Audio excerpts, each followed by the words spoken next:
Itu saya mau tutup pintu kamar mandi kan, saya lupa nutup. Saya baru jalan beberapa langkah, pas saya noleh ke kamar mandi orangnya nggak ada.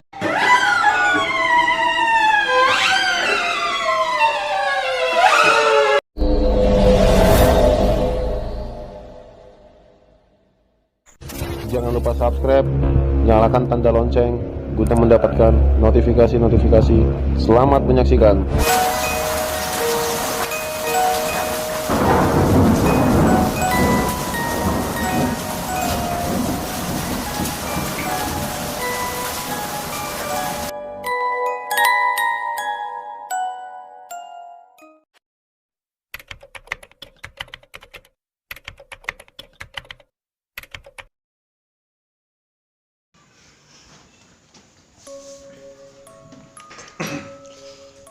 Assalamualaikum warahmatullahi taala wabarakatuh. Balik lagi channel SO Satria Official, channel terkecil terbatur.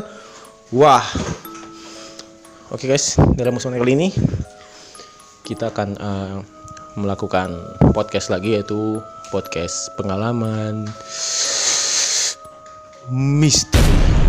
Oke, bersama Mas Wisnu ya, seperti yang part 1 kemarin. Ini adalah lanjutan dari cerita tersebut tapi dengan versi yang berbeda ya, dari pengalaman yang berikutnya lagi. Oke, beliau ini kan memiliki segudang pengalaman horor ya, dan pengalaman misteri juga beliau punya banyak. Bukan hanya horor tapi misteri ya, misteri yang belum terpecahkan.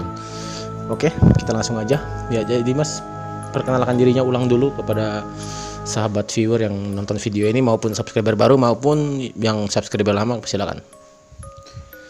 Oke, terima kasih Mas Satria terhadap kesempatan yang terberi. Assalamualaikum warahmatullahi wabarakatuh. Waalaikumsalam. Salam Satria Official. Kali ini saya akan berbagi pengalaman saya yang ini cerita kedua ya. Yang kemarin yang pertama soal kakek saya dan kampung saya yang kemarin itu. Yang kedua ini saya akan menceritakan pengalaman saya sewaktu saya mengikuti kemah di Jakarta. Itu saya ikut suatu organisasi yang namanya FKPPI ya. Itu saya ikut perkemahan. Sempat waktu saya ikut perkemahan, saya ikut itu waktu tahun 2018. 2018 itu bulan Desember. Itu kita kemahnya mulai dari tanggal 6 sampai tanggal 8 Desember. Sekitar 3 hari lah. Tanggal 6 kita tiba aja di Jakarta itu tanggal 4. Tanggal 5 kita sudah masuk perkemahan. Tanggal 9 baru kita bertolak pergi dari sana. Kita cuman berkemah untuk beberapa hari. Itu tepatnya di Taman Ragunan di Jakarta. Kalau nggak salah Jakarta Timur ya. Kalau nggak salah, saya ingatnya saya Taman Ragunan Jakarta, di Jakarta Timur pada waktu itu. Jadi yang mengawasi kita itu dari Marinir Cilandak. Dari Marinir ya, Satuan Marinir Cilandak.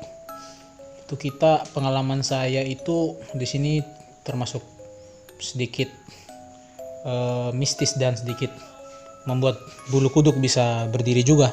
Oh iya. Karena sewaktu saya di sana itu memang saya nggak tahu, mungkin teman-teman ada yang mungkin dari Jakarta Timur mungkin bisa tahu, entah ini memang gangguan dari jin atau apa, tapi ini memang mistis ya. Sewaktu hari pertama saya datang itu Taman Ragunan bagus nih. Memang bagus, di sana ada yang jual tanaman. Pas saya masuk, kita bikin, pas sudah masuk sudah memang ada tenda ya. Ada tenda untuk kita nginap itu. Saya tidur di suatu tenda. Ada berapa tenda di sana? Itu waktu itu lumayan, itu kan dari seluruh Indonesia itu. Dari Aceh sampai di Papua. Itu dari setiap provinsi ada. Itu seingatnya saya kalau nggak salah ada 48 apa 49 tepatnya. Itu ada 49 tenda, itu dari Kementerian Sosial ya. Dari Kementerian Sosial yang datang kasih tenda itu waktu kita nginap itu. Itu kita kegiatannya 4 hari itu, ada Presiden Jokowi juga yang datang. Ada waktu itu masih Menteri Pertahanannya waktu itu masih Bapak Riamizar Triakudu. Itu sempat datang juga. Ya, Riamizar Triakudu. Terus hari itu kalau nggak salah Ketua DPR apa Ketua MPR Pak Bambang Susatyo juga datang. Pasti teman-teman tahu.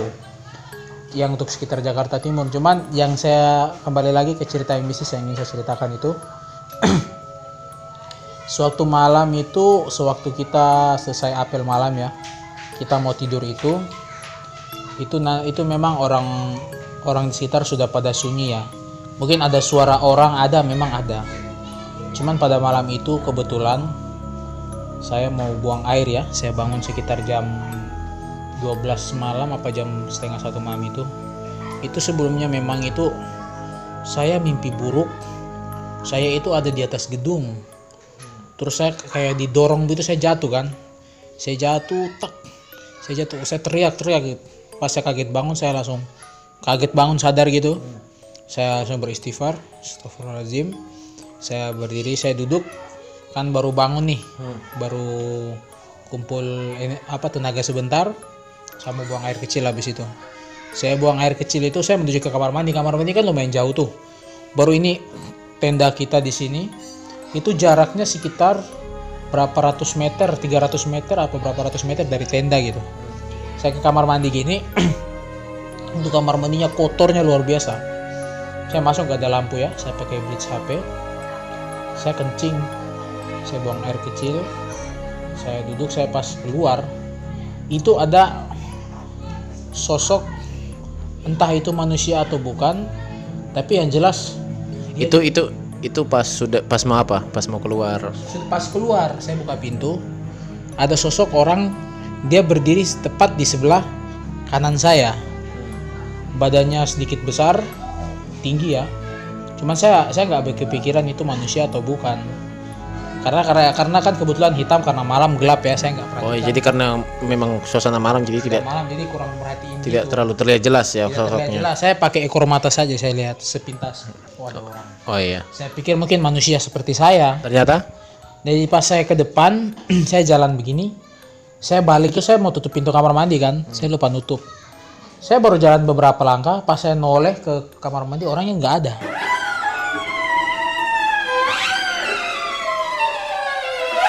Nggak ada. orangnya kemana? Tiba-tiba hilang. Oh, ternyata itu baru sadar kalau itu bukan orang. Iya, kayaknya memang bukan orang itu.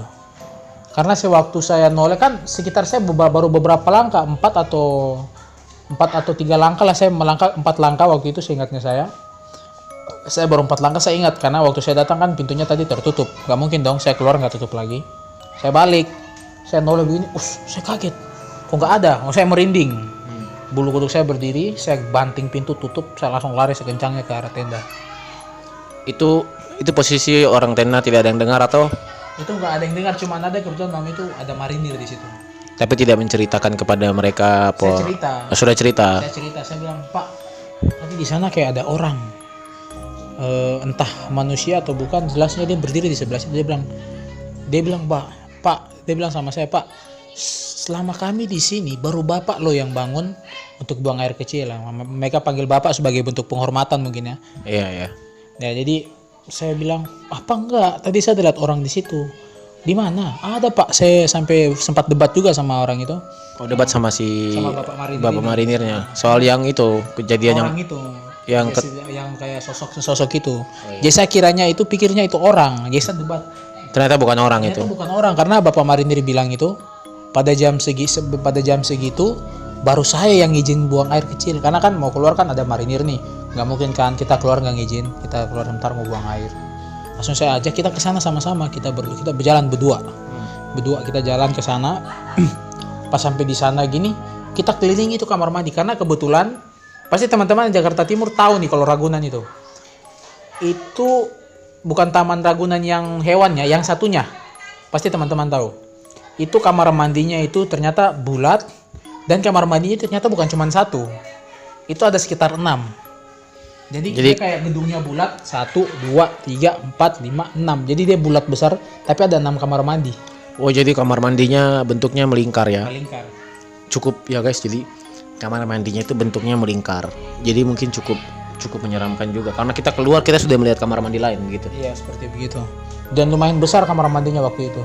Memang yang membuat saya agak ngeri di situ juga ada pohon di taman itu pohonnya tuh tinggi-tinggi lumayan. Dan itu memang ada, dia semacam kayak hutan kecil lah bisa dibilang di dalam situ. Tapi hutan ini itu memang agak seram kalau saya lihat. Oh jadi ada hutan kecil ya? Ada hutan nggak hutan besar, tapi di dalam taman itu Ragunan itu ada hutan kecil. Oh jadi dalam Taman Ragunan itu ada Hutan kecil. hutan buatan atau hutan Kayaknya hutan buatan, bukan hutan asli. hutan buatan, tapi masih Tapi dia punya suasana seram memang. Kalau siang aja seram, apalagi malam. oh jadi di dalam taman itu ada hutan, tapi hutan buatan ya, kayaknya juga seram ya, karena hutan buatan itu kalau didiami oleh makhluk astral juga pasti menjadi seram ya teman-teman. Oke, lanjut. Enggak. Setelah itu kita dengan Bapak Marinir itu akhirnya panggillah orang yang lain, kita pakai senter. Kita cari, karena memang kalau orang mau ke kamar mandi kan harus izin dulu, nggak langsung sembrono ke sana kan. Kita rame-rame, kita keliling cari itu siapa. Kita ke hutan. Memang waktu kita ke hutan itu memang auranya lain. Oh, auranya Saya lain merinding juga pasti, berarti ada sosok makhluk banyak di situ juga. karena sudah merinding. Sudah mulai merinding juga, karena pas masuk langsung rasa auranya udah berbeda. Kita keliling, kita senter karena nggak ada orang. Berarti langsung Bapak Tayang Marinir ini menyimpulkan bahwa itu bukan orang. Itu pasti ada sosok makhluk atau apa begitu yang ganggu gitu. Oh, berarti itu mungkin penunggu di situ ya. Bisa jadi penunggu di situ. Tapi sosoknya tidak terlihat ya. Tidak terlihat karena saya lihatnya tuh pakai ekor mata gini kan. Pasti kita kan bisa. Oh, jadi cuma melirik aja kayak gini. Lirik tapi jelas. Maksudnya jelas jelas bentuk tubuhnya memang besar terus hitam dia. Memang jelas itu. Oh, tapi jadi kalau untuk lihat saya lihat full begini enggak, saya cuma gini loh. Oh, ada orang di sebelah sini. jadi itu kejadiannya di taman apa namanya? Taman Ragunan, Jakarta Timur. Oh, Taman Ragunan Jakarta Timur. Oke. Ya, sudah setelah menyimpulkan saya kembali tidur. Saya langsung saya juga kayak bukan apa tapi kok bisa saya, karena itu yang saya lihat jelas sekali itu yang kedua kali, karena yang pertama itu yang saya lihat waktu di Ternate itu yang lewat bayangan yang cerita saya kemarin. Oh iya, yang ya boleh teman-teman. Itu. Nah, yang waktu malam-malam saya main PSP yang cerita kemarin itu kan lewat. Itu yang pertama saya lihat. Jadi untuk viewer baru yang baru lihat video ini ya, jadi kisahnya ini sama ya, hantunya ini sama ya, hantu hitam juga. Hitam juga. Yang menunggu sosok Taman Ragunan di Jakarta Timur itu. Ya jadi kisahnya itu hampir sama ya, sosoknya sama-sama hitam ya. Sama-sama hitam. Hitam itu kayaknya sosok genderuwo juga yang mendiami taman ya. Jadi bagi kalian yang mungkin penasaran dengan cerita podcast yang kemarin, kalian bisa lihat di atas ini. Kalian bisa klik aja di atas ini, oke? Oke, lanjut. Jadi ini kedua kalinya saya lihat, jadi saya berpikir saya sempat terlintas loh. Ini kedua kalinya saya lihat, karena yang pertama kali waktu 2012 itu yang saya pulang ke Ternate itu. Tahu-taunya di taman juga ketemu yang serupa tapi tak sama. Tak sama. Karena sudah berbeda wilayah ya, Ternate dan Jakarta. sangat jauh ya. Memang sosok tersebut banyak ya. Ibaratnya kuntilanak di Papua ada, kuntilanak di Sulawesi ada, kuntilanak di Jakarta ada ya kan. Serupa tapi tak sama, berbeda karakter. Istilahnya mungkin yang di Papua mungkin jahat, yang di Sulawesi mungkin suka bermain ya, mungkin ingin bermain memberikan isyarat untuk mungkin ingin bermain dengan manusia. Yang di Jakarta mungkin sering jahil kan, memang mereka sama tapi memiliki karakter yang berbeda ya. Silakan aja. Itu yang pertama mungkin sewaktu saya di Jakarta. Kalau yang kedua ini lebih seram ini. Di mana? Di Ragunan juga. Oh jadi ini kisahnya di Ragunan juga. Masih di Ragunan. Yang kedua ini agak seram. Karena sewaktu saya di sana itu kan kita sering latihan kayak PBB, peraturan berbaris-baris gitu kan. Jadi latihan baris berbaris kayak latihan paskibraka gitu. Ya kita latihan berbaris, kita main yel-yel. Itu kan kalau yel-yel kan kakinya dihentak-hentak tuh. Jadi entah gini kan. Jadi kan otomatis kita kan pakai sepatu kayak sepatu tentara gitu kan. PDL gitu. Sepatu PDL, kita kan kalau injak-injak tanah kan hentak tuh bunyi. Tak. Jadi pas siangnya kita main yel-yel, sorenya kita makan, istirahat, kita bikin suatu acara. Malamnya selesai sambutan dari, kalau nggak salah itu Bapak Maijen siapa begitu. Itu sempat beliau itu jadi pejabat gubernur sementara di Papua waktu itu. Sempat terjadi kekosongan, beliau sempat jadi pejabat sementara di gubernur, Maijen siapa gitu. Kalau nggak salah saya lupa namanya. Tapi setelah beliau sambutan, kita tidur. Itu yang ngerinya ini, saya nggak dengar sendirian. Dengar apa? Kita dengar suara langkah kaki kayak peraturan berbaris-baris. kayak prajurit langkah kaki gitu, kayak langkah tegak maju gitu. Jadi pada saat tidur itu kondisi tidur bersama ya.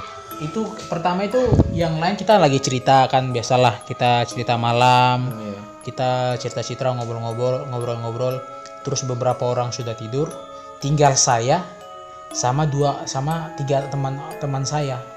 Itu yang satu dari Aceh, yang satu dari Kalimantan, yang satunya ini dari Bogor.